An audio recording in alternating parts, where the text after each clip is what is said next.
We're going to talk about pruning cherries and training cherries on what's called a UFO system, which is upright fruiting offshoots.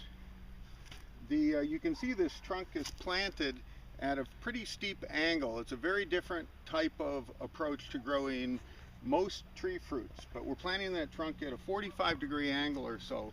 The first year, this tree is 2 years old, the first year you're going to keep this trunk upright so the tip continues to grow.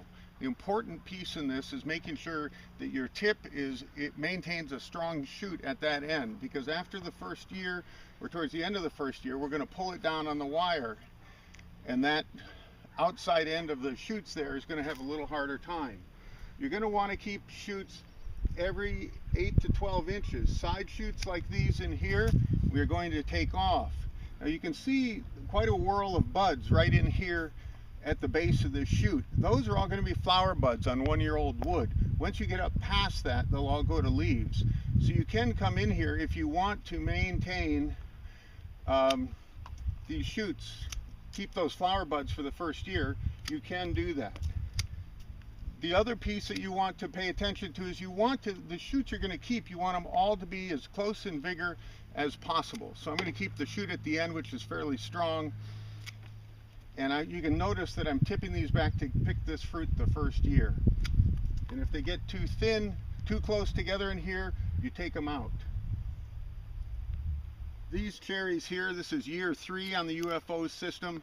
You can see that as these branches continue to thicken up in here, some fatten up faster than others, some are taller than others. So what you're going to want to do is try and maintain equal height and caliper in these shoots. So in some cases I'm cutting the leader back to a weaker shoot. This system allows for no lateral branching whatsoever that stays on the tree for very long. And any weak shoots like these in here, there's a lot of flower buds on them, they are not going to make you good cherries. This end right here, you can see we'll pull it down and pull this branch up.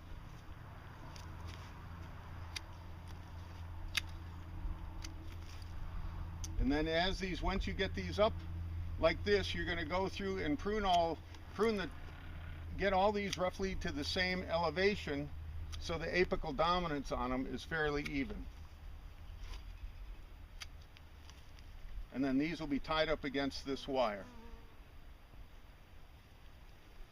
Steel trees on this UFO system. This is something that we learned in a hurry is what happens. You see, you plant this tree, we tied them down immediately at planting when we should have kept the tip up.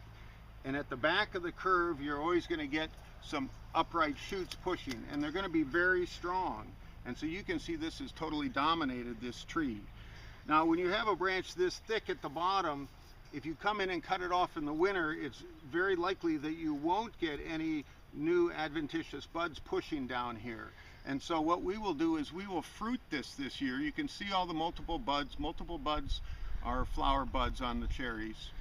And we will cut it back into this side shoot here or this side shoot here, but we will do that immediately following harvest.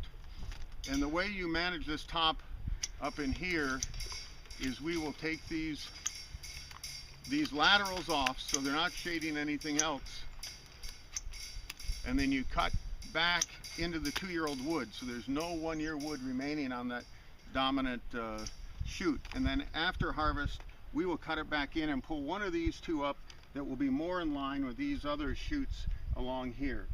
This type of growth is too weak, and this is what happens if you allow this big bull shoot to push. So when you see these occurring, don't be afraid in the middle of June to cut them back to 1 or 2 buds so they push again, and that way it will give everything coming up the leader a better chance at catching up with it.